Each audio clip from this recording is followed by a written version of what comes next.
It's tough, I know it is. Well, even when I'm at home, like, I'm like, nope, it's not ready yet. Like, I'm smelling it, you know? I mean, everybody thinks that all coffee tastes the same, and then you try something that actually tastes like a fruit. Yeah. And you're like, holy crap, like, yeah, what is this? If it's like a medium or a dark roast, oh yeah, you gotta drink that hot, like scorching. You don't want it to get cold because you get all the imperfections in it, you know? How's it going? Hi. Here's the menu if you guys, let me know if you have any questions. This is your coffee, this is the Ethiopian. Oh wow, that's good. This is the newest coffee that I released. This is the first day I have it out, and it's really unique. Actually, what's funny is I kind of wish this had a larger opening so I could pour more out because I wanted to pour a little quicker. So I almost want to go back to the older style ones, you know? Pour, yeah, and your arm gets tired. Come smell the carafe before I taint it with the paper. That cardamom's it's kind of crazy. When it cools down, it gets sweet like the... It smells like tea. Yeah, definitely. Yeah, let it cool down, give it a few minutes. As it cools, it gets really nice. Smell the newest one.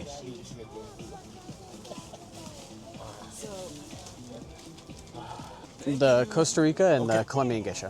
Thank you so much. Enjoy that. Let it cool down. When you drink it, take off the lid. Okay. And then drink it that way. Thank you so much. Yeah, enjoy it. Hey man, how are you? Back from Oregon. Yeah, it was good? Yeah, it's really good. Yeah. Yeah. You haven't opened the bag yet, right? No, I haven't. Yeah, you gotta wait a few weeks. Really? Yeah.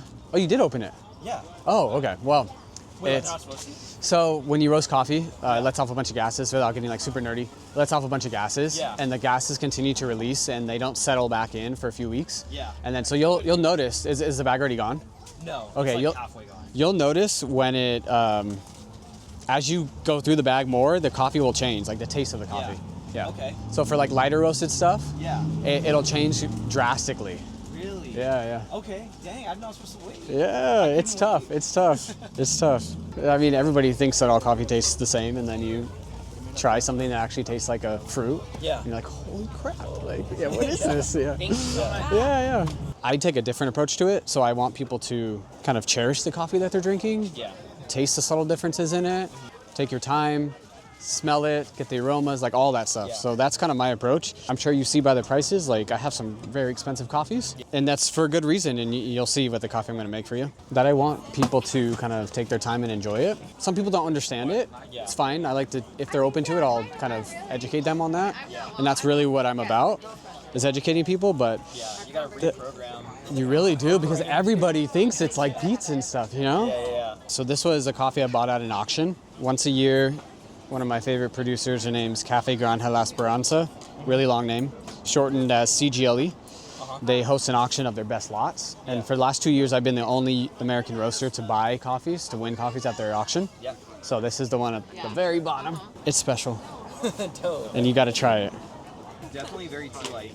Yeah. So that's generally what I focus on with my coffees, are light body, tea-like,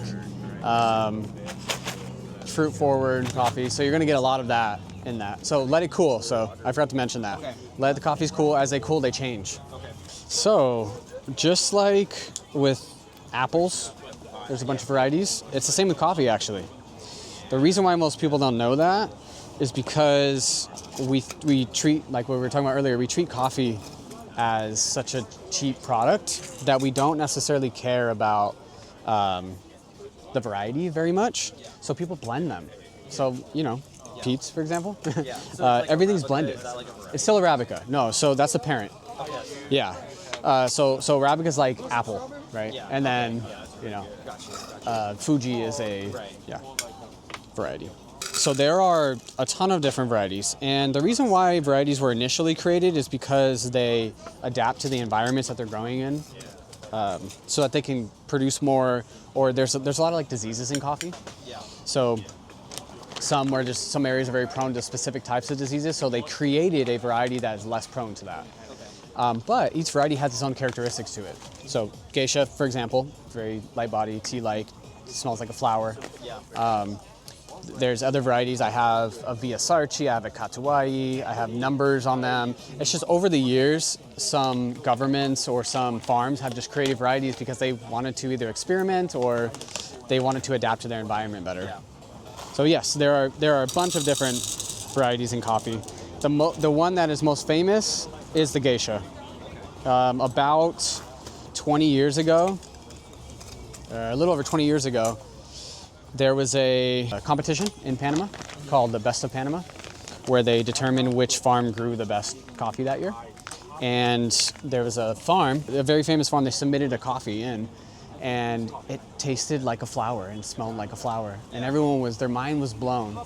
And that's when the geisha took off, and they said, oh yeah, we got this from a place in Ethiopia called geisha. And then we're calling this variety geisha. And then ever since then, everyone's trying to grow it, and it's the most prestigious variety. And last year, a coffee sold at an auction for almost $15,000 a pound for a geisha. Yeah. Wow, so this is like wine. This is premium stuff. I paid $130 a pound for that one. There you go. Make sure you smell that before you start drinking it. It smells really interesting. We were just saying it's kind of a slippery slope thinking we could do this at home. Oh, you totally can. All of this stuff we have to get out. It's really inexpensive. It really is. Like this whole setup here is like maybe $50. The kettle and the grinder are the most expensive things, but they're the most important aside from the coffee. The coffee is the most important thing. But Are those heating pads or just? no, just scales.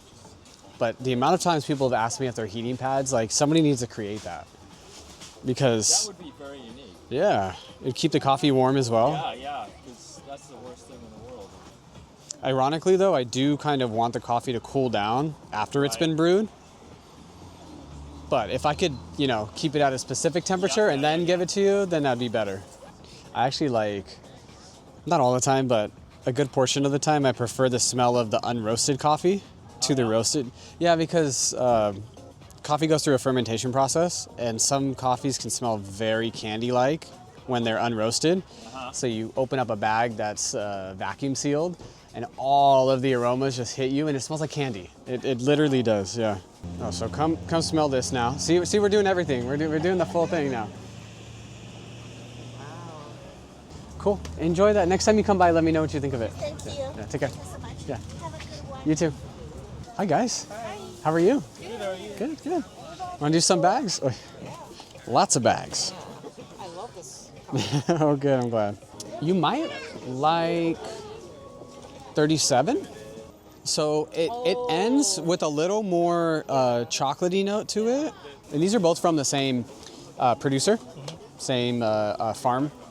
Different farms. They own two farms, but it's from the same producer. So CGLE, they grew both of them, yeah.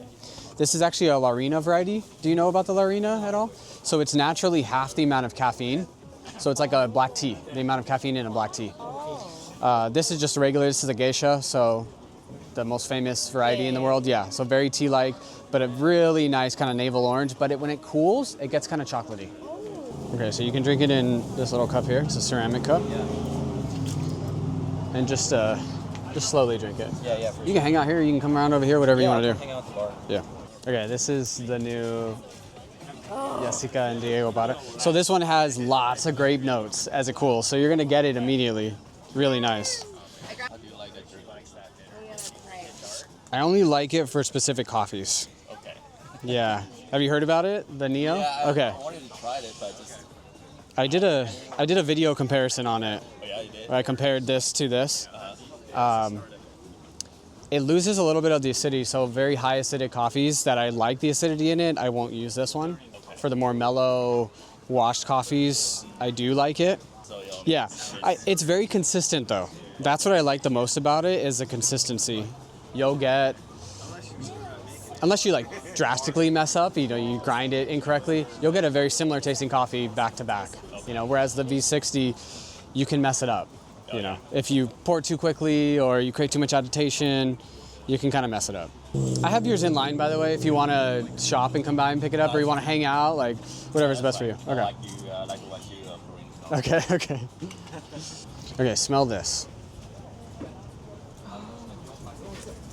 Want to smell it? Yeah, a little bit.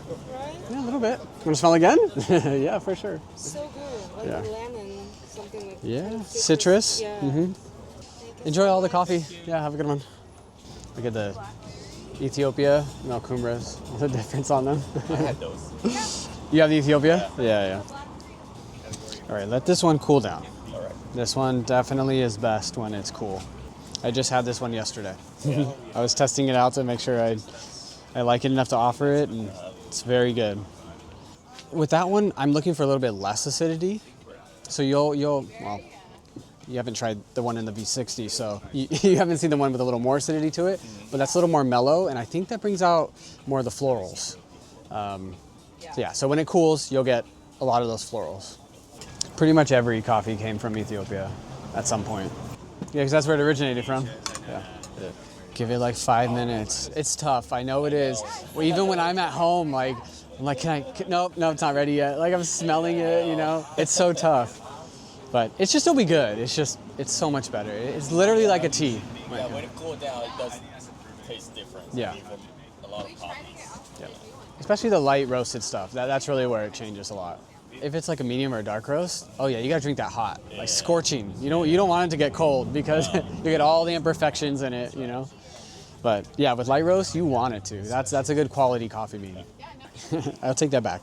If it actually was a good quality coffee bean, because not all light roasts are good quality.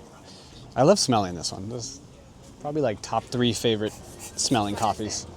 The honey geisha, last margarita, yeah.